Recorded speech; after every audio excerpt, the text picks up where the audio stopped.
Let's start off with some coffee and then head upstairs and show you some beautiful, beautiful glass.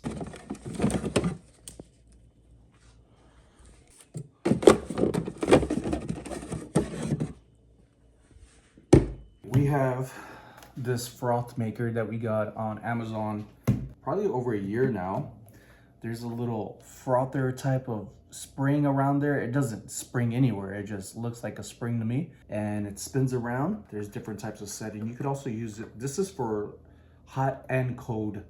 So I fill up creamer just right above, just right before it ends up topping over. So it's like just a little bit above halfway of the spring. And the heavy cream, I don't put very much. You could kind of see the heavy cream spreading on top when you lay it in, when your hair is not in the way like mine is right now. And right when it's about to cover, I remove it. The more cream, the frothier it's gonna get, heavier.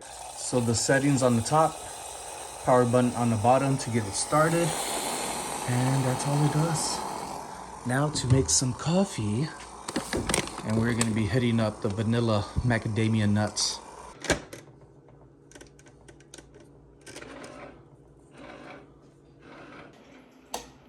It's getting a little dark, a little too quick here in the kitchen. And we wanna be nice, bright, and wake her upper type feelings right now. What do I gotta do? Okay, before we go upstairs, just remembered Carla was saying she wanted my favorite go-to. I still haven't even come up with a name for it. I've made it before, at least once. And I am gonna need one of these 3 bowls right here. Probably this one. This looks like a good sized one. The small one's nice, but I don't think it's big enough. When you open up all this little sliced beef right here and spread it around, yeah, it's good that I have the big one then. So what I'm making is more or less my version of Bulgogi. My version, I ended up seeing it online. Oh, I'm actually gonna need that cover right there. I seen it online, how to make Bulgogi, and I just added my twist to it. I love the way it tastes. I feel like one of my key ingredients to it is gonna be sesame seed oil, depending on which one you get. Could be really sesame seed like. Sometimes the sesame seed oil, depending on what you get, could be very light and you don't get that taste out of it, and you feel like you're gonna keep adding more and more sesame seed oil. And so far this is all right. We had a better one, and I think I'm gonna actually need more than this. Some people say 1 or 2 tablespoons to add to about half a pound of meat or a pound of meat. I add what I feel is right just by looking, and we're gonna end up getting my hands dirty here in a moment because I'm gonna be mixing everything up. So let me gather everything and put it together before your very eyes.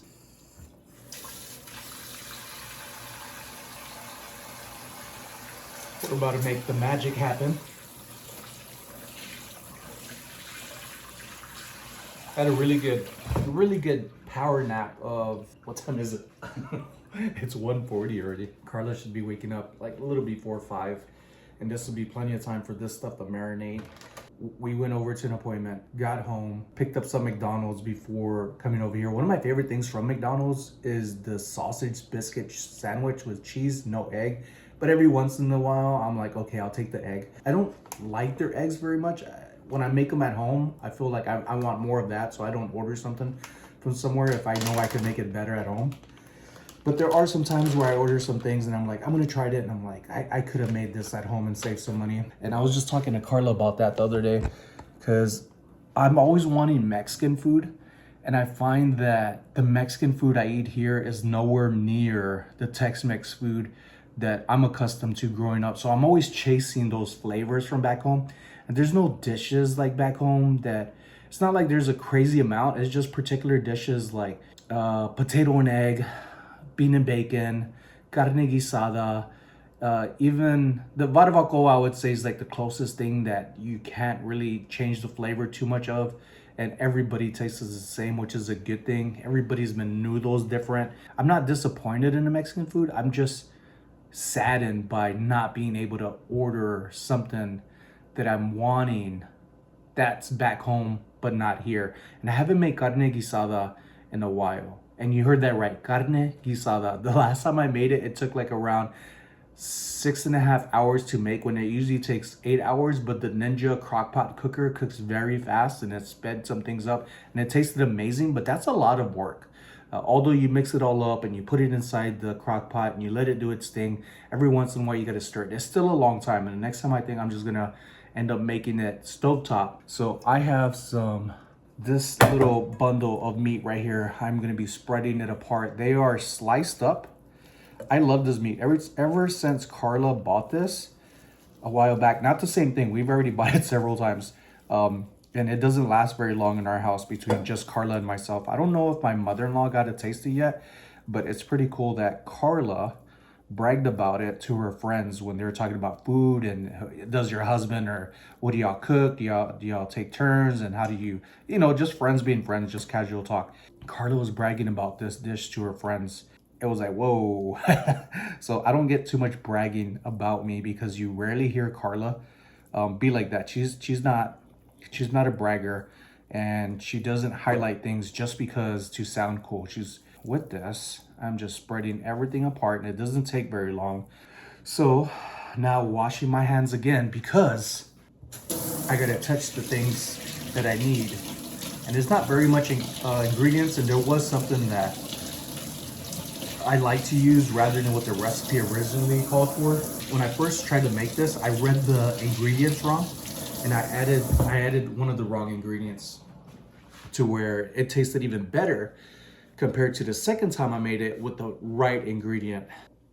I am going to be using this right here, the Yorkshire sauce, or you could use oyster sauce. There is a difference between the two. I got confused between both, and I go back and back between them. And it's funny to use like oyster with the meat, but it tasted really good the last time I had it. I don't have it this time.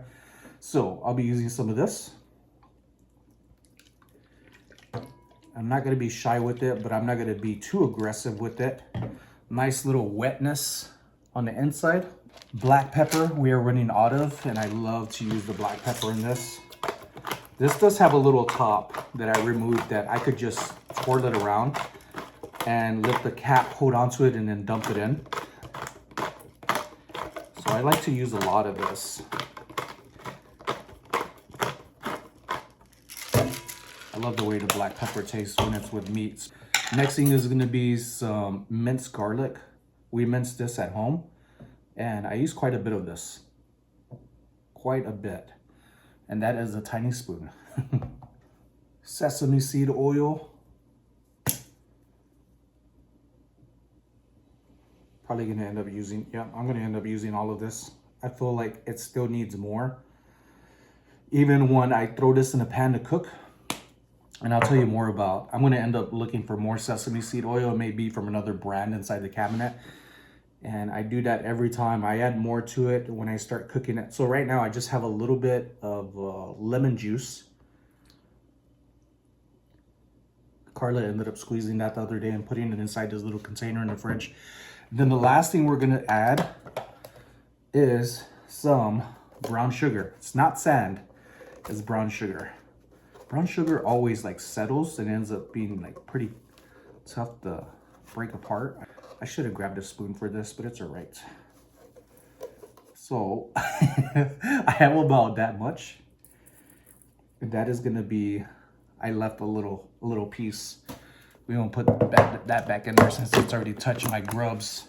And then you're gonna be mixing all of this together. This looks pretty good.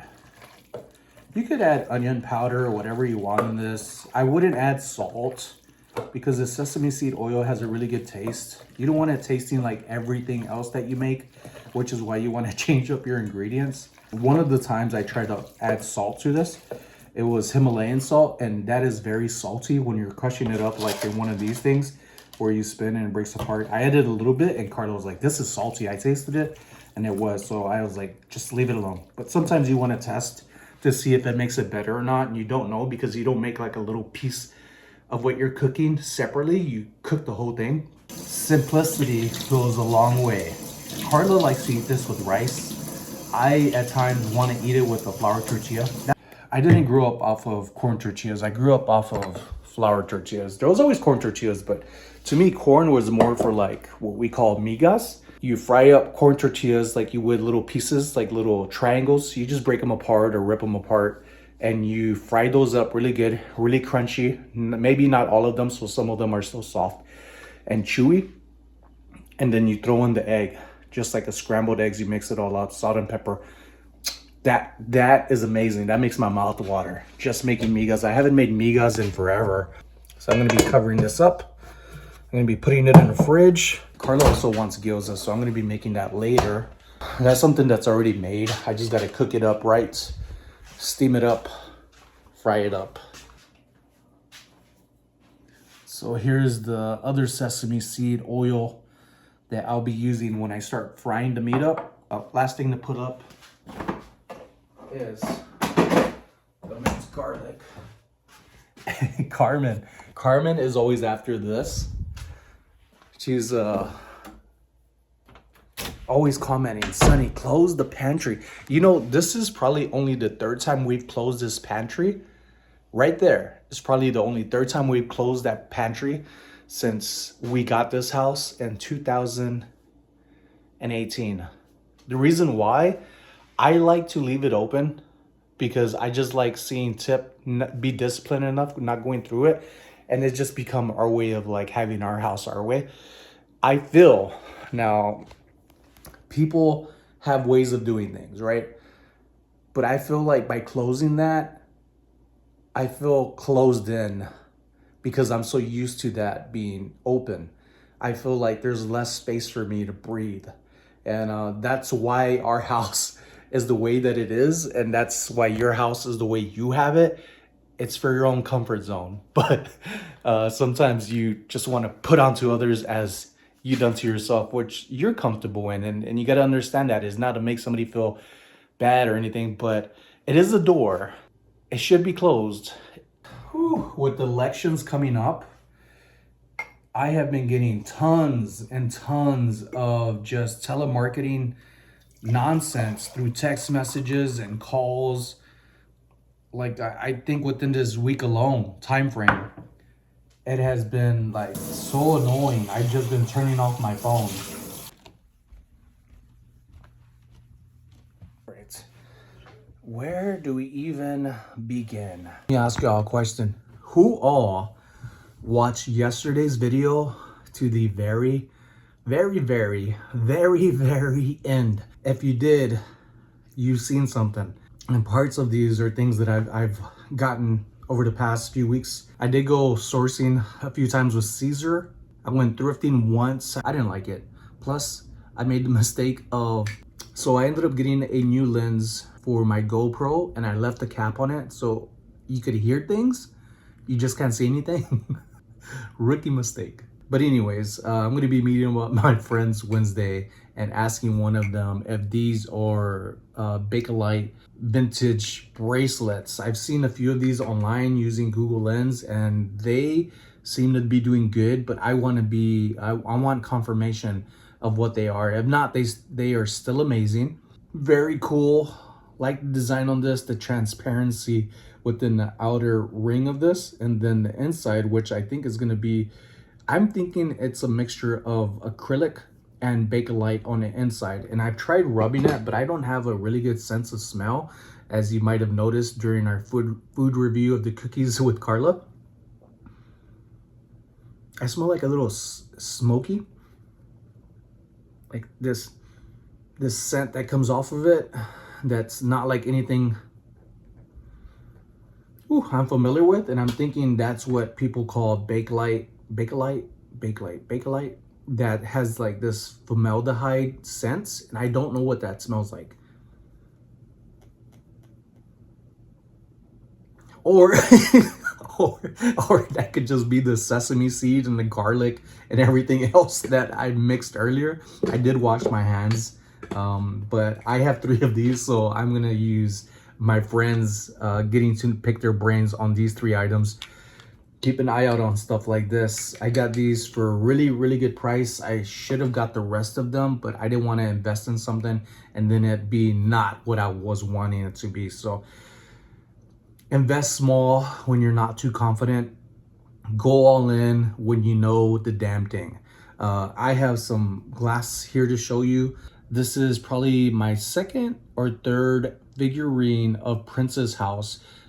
My other one was of a dog that I had maybe 2 auctions ago on Knickknacks. That was Princess House Pet Shop Collection. This one is not a pet shop collection, but I do like the details of the wings where it kind of stands out rather than it just being like this smooth over type of wing. I like that. I like those little details that are like that. It does have the sticker on the bottom.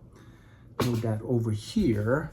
When I got these things, it was in a bundle with a handful of other stuff that I ended up getting for $65. And not the bracelets, the only starting from the glass that I showed you with the duck. And a huge piece that the guy said, look, take all this stuff for $65 and I'll give you this one thing. Awesome, amazing deal. This was part of that haul that I went to with Caesar that I acquired all of this glass and a handful of other things from. Very, very cool design right here. Nice, oh, let me see. Nice glittery swirl of colors. It does have metallic glitter, and then it does have some bubbles on the inside of there, like you could see. Kind of hard to see because there's a lot going on. This one does have some initials on the bottom, Glassite Studio, and Glassite Studio is usually dated. It looks like 03. No, it looks like 93. I can't tell with this glare. It looks like 93, so that would be making it vintage. Even if it was 03, it'd still be vintage. Glassite Studio, sometimes you don't see the etching on the bottom of the base, the flat side. Sometimes you see it right on the curve of the figurine paperweight. So keep your eyes out on that. Sometimes it's hard to see. My eyes are not the best. And using a regular white like type of flashlight and you shine it on usually brings it up. So I would recommend that too if you don't have that good of eyes, or using a magnifying glass, which I do have.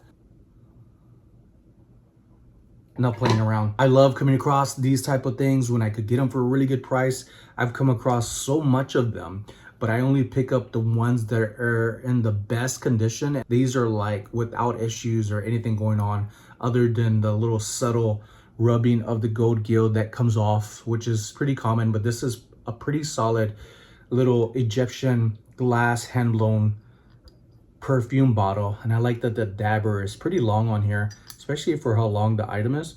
I like the colors on here too. Little flowers, little looks like etching. There's one of them. This one is very pretty. For real, looks like some treasures and also like a Christmas ornament in a way. So if you had something to spin this around, this would be really cool. And this one is a bigger shape than the other ones, a little bit more wider with the bulb right here. But each of them are unique in their own way. So again, I got these all from the same people. There's gonna be stuff that isn't always gonna be super valuable when you could buy something in a nice kind of like wholesale price, a bulk buy, it pays for itself. So I like this one. Cute little dog, kind of reminds me of a cartoon character that's very droopy and almost like Eeyore, but very tough. And then this one, this beauty right here, wow. When I picked this up, I thought it was a whole unit, and bam, I thought I broke it. And my eyes just opened like, oh my goodness. And then notice immediately, it is not broken. It is a perfume bottle, very exquisite. Looks like a butterfly on there. It looks like almost like a meteor too, where it's like falling, flying. And I like it. You can feel the textures on the design on here. There is a initials on here, SFL 6003. So I'm not sure if this is by Glasshouse Studios, but if you were to take a screenshot of this, there are some similar Glasshouse Studio and Glass-Eyed Studio. So Glasshouse and Glass-Eyed. But man, that is pretty. Very, very pretty. I'll be turning this phone around. I am in much need of upgrading my phone to just get better quality videos. That's one thing that I'm working on, but I'm making use of what I have until it's just no longer working for me. So I'm always wanting to improve in a lot of things. So that was a handful of items, but I'm not done yet. I have some more here to show you. Christmas is still a few months away. And this is going to be part of a Christmas sale, more than likely going along with the Japanese figurines that I showed you the other day. This is by this is from Mount St. Helen. The person that I bought this from said that this was her mom's collection. They used to live out there in Washington, where we were planning on going to for my birthday, but we ended up changing plans and just staying home. Look at the beauty of this. So Mount St. Helen, from what I've read, glass at least, is typically known to be using ashes from Mount St. Helen. And the history on that, when I first learned about it, in the comments of Mount St. Helen, somebody's saying look it up, and I did, other than just telling you the name about it. There's always more information we can learn from others, and the comments help a lot on that. So I ended up learning quite a bit of it. I wanted to go out there, and we're looking at where we're going to and where we would have to see Mount St. Helen. It was a long distance away, and the tour that was gonna be very pricey to take and then come back would take like a full day's effort, and we just weren't up to it. So it is a place we are planning on going to in the future, and you'll know more about that soon. So our next trip is going to end up being Twin Falls, Idaho in November. Here's one of 3 what I call dragon eggs. So all from the same person. Blue, marvelous blue iridescence. And I just feel like this looks like what a dragon egg would be like. Very pretty. When you turn it around, it's just a different look and a different take on it, which is pretty unique for it to be an individual item, and you turn it and it looks like something completely different. Although it's similar in color, with these other ones, they are entirely different in their own way. Here's another one. This one has a little bit more gold iridescence on the top, the bottom. And there's one inside here that I'm like, holy bajolies, I have not seen one like that, which is cool because you get to learn a lot of stuff and look out for these things. This one has more of like a matte on the side. There's a lot more of like a cracking look to this, which makes it look really, really tough. Let's see. There we go. I like this one a lot. I like all of them a lot. I can never get enough of glass. So again, these are from Mount St. Helen, from one person that got it. She said way long ago her mom got it. And then here's the other one, which I had no idea there was this style.